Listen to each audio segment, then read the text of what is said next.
I like this cartoon for lots of reasons, but there's two important points that I'll draw out of it that are relevant to what I want to say generally.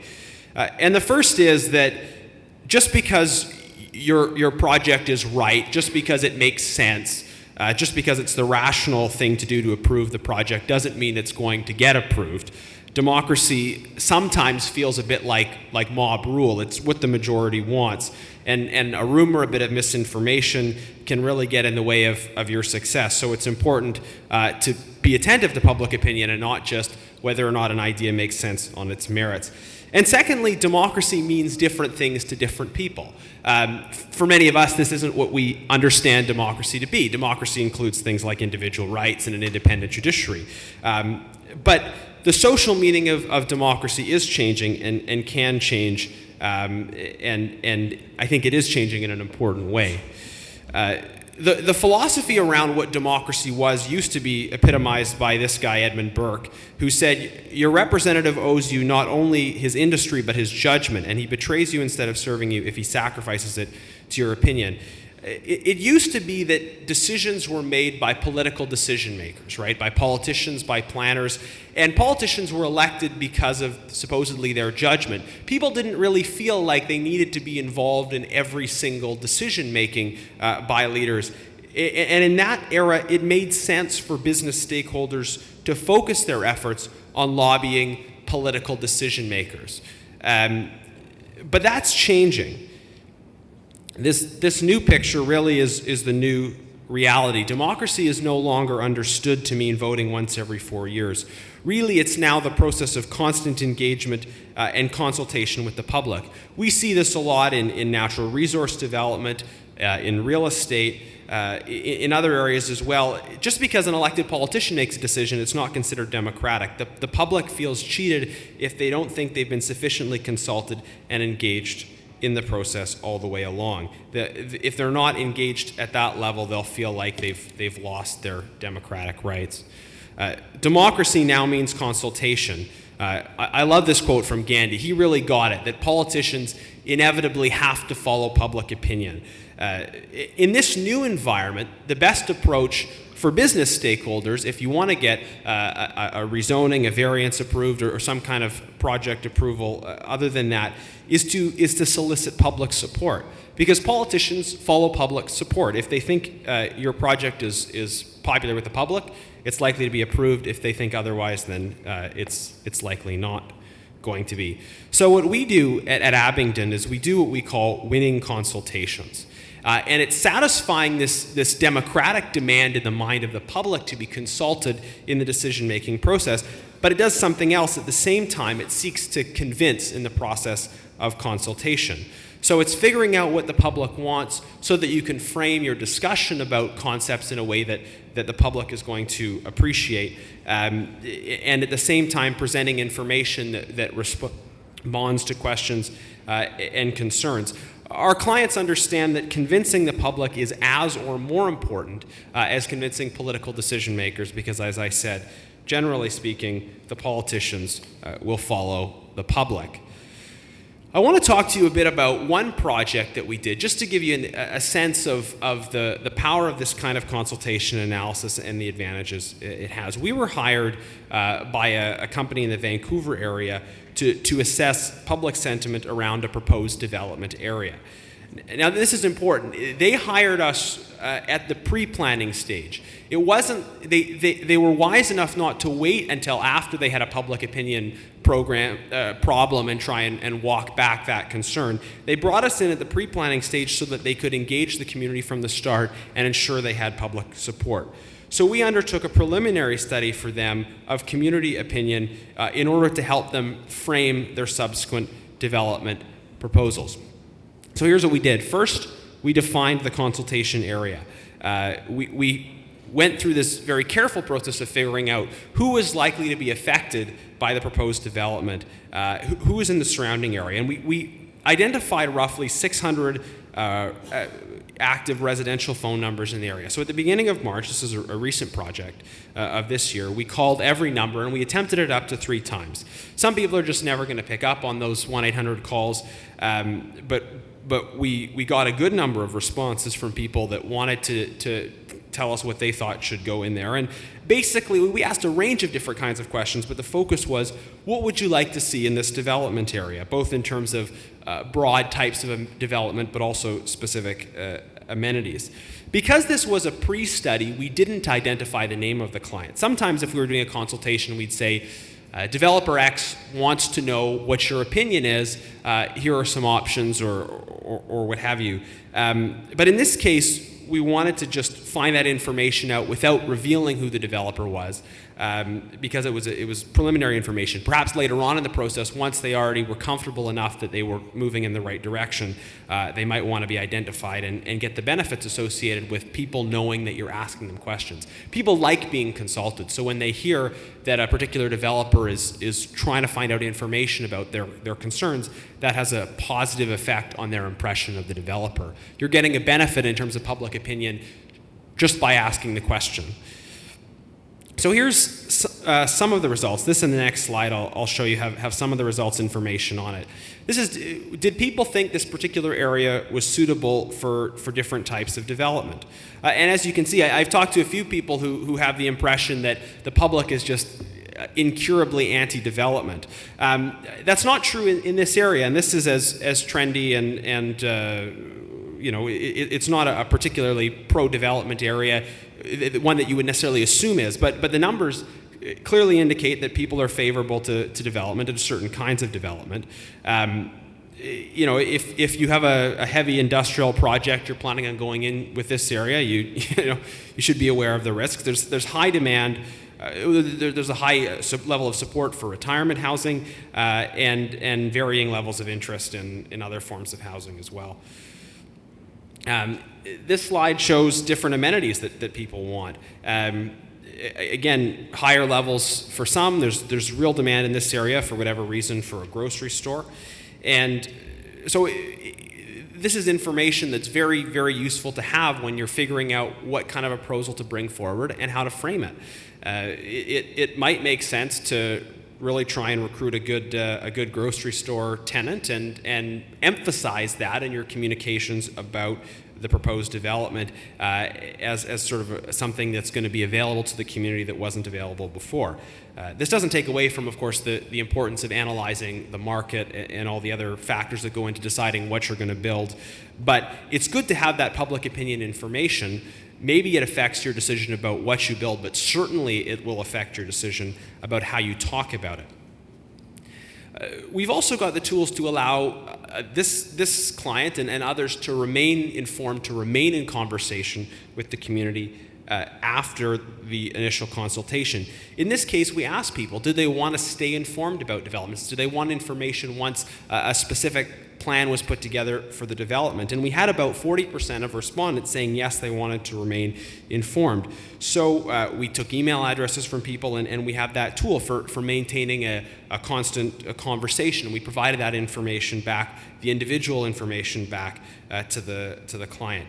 This is important because sometimes a project can go off the rails in terms of public perception early on, but sometimes that can happen later. Sometimes you do good consultation at the beginning, you do the due diligence, and then you're kind of proceeding with the process, but then some perception changes. Maybe there's a negative editorial, maybe there's a rumor that comes up on social media, and if you don't have the tools for that constant ongoing conversation, you could run into problems later on. Another one of my favorite cartoons. The guy says to his MP, "I'm very concerned about the surveillance society," and the MP says, "I know." The ideal in consultation is that you're asking people what their concerns are, but you already know what their concerns are because you've done your pre-research so that you're already prepared to answer any concerns they had and give them information in terms that they'll appreciate. So what are some next steps for this particular client after the developer? You probably want to prepare a development plan that incorporates some of the most popular amenities. You want to develop a plan to sell the proposed development to the community that emphasizes the things that you already know they want. You also might want to communicate in a targeted way. You might have some residents that had particular types of concerns and others with different types of concerns. And if you do the consultation, you collect their contact information and associate it with which type of concerns, then you can send individualized communications to different groups of residents that specifically deal with their concerns or advertise the aspects that they found were positive. You can follow up with mail-out communications to the whole area with a response card included and do other follow-up phone survey work. One thing that's often worthwhile is releasing opinion polls about proposed developments or releasing some of the questions that are positive towards your objectives or giving them to local politicians. Local politicians are going to care a lot about public opinion, and if you can show that either there's strong support for the project or at least if the project is communicated in the right way, support is available, it's going to influence the decision they're going to make. And as I said, a key next step, maintaining that constant channel of communication with people in the area. This is a lot better than town halls. Some of you have maybe been in meetings that look kind of like that.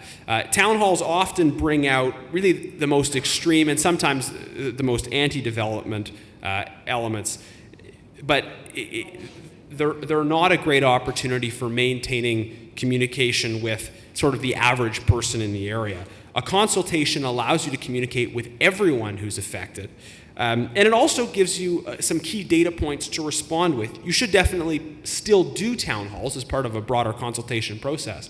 But if someone gets up and says, I represent the community and they're opposed to this development, and you can respond and say, well, we did some analysis of opinion, and we know that your view represents about 15% of the community, and 65% of people are in favor and 20 are in the middle. That's probably the most disarming thing you could possibly say to somebody who's opposing your development, because they can't, if you have opinion data and they don't, they can no longer claim to speak for the community. The only one who can really claim to know what the community opinion is the person with data about community opinion. So this consultation, it's better than just doing town halls, but it also gives you a tool for diffusing some of the tension that may come up in that context. When I've talked to people about this project in Ontario, one of the things that some people have said is if a project is so controversial, there's not a lot of point because maybe it's just going to end up at the municipal board anyways. And the Ontario Municipal Board obviously is a very valuable tool. It focuses things in a more rational and analytical way rather than the kind of democratic way shown in the first cartoon. But it obviously takes quite a bit of time and quite a bit of investment to get a project approved at the OMB if it's rejected at the municipal level. To give you a sense, I mean, a very detailed, multi-layered winning consultation. Price is going to vary depending on the size of the area, but you're probably running somewhere between $25,000 and $75,000. Again, even less if it's a very limited consultation, more if you want to do a multi-layered and over a very large area. But that's, broadly speaking, the price range we're talking about. So on a major project, preempting public opinion problems and avoiding some of those delays and investments later on is going to be a really good investment. It can save you a lot of time and a lot of money. Just very briefly, we do a range of other kinds of projects as well. We recently did a population study for the town of Kirkland Lake where we used 5 different methodologies, did door-to-door, asking people different information about population and unmet needs and those kinds of things. We also recently did a project for the municipality of North Cowichan, part of a broader consultation about tax increases. We do a lot of work in municipal politics as well. We're helping upwards of 20 municipal candidates in the last BC municipal elections. We're going to be involved in the ones in Alberta as well. We do lots of different neat kinds of research projects combining different methodologies, and so if any of you are interested in kind of what's going to be happening in the Ontario municipal elections next year, you want to be supporting some candidates, I'd be happy to talk to you about some of the different ways you can use research to be part of that as well. Just to illustrate that the development consultations isn't the only thing we do, but it's, again, the one I wanted to emphasize today because I think it was of greatest interest. So in conclusion, consult early, consult often, save time, build big, and make money. You know, I was talking to someone earlier, you don't want to get into the situation where you're negotiating over how many stories are on your building, because at that point, you know, you're already a bit behind. You want to understand what the community wants, put in some of those popular things, and really sell it in a strong way, rather than getting into that fight over again how big. So as you think about various development projects, some of the opportunities and the risks, don't hesitate to give me a call about preempting potential problems. We'll see if it's a good fit, and I'd be happy to talk to you just about some of the options, some of the techniques we use to mitigate public concerns. I'd be happy to take questions, or Derek, do we have time for that? A few questions? Or okay. Anybody want to ask me some questions about what I've talked about? Someone just asked, where are you located? Our head office is in Vancouver. I'm sort of back and forth between Alberta and Ontario, but we can do research anywhere. We're happy to come to you to get those worked out. Thank you very much. Thank you.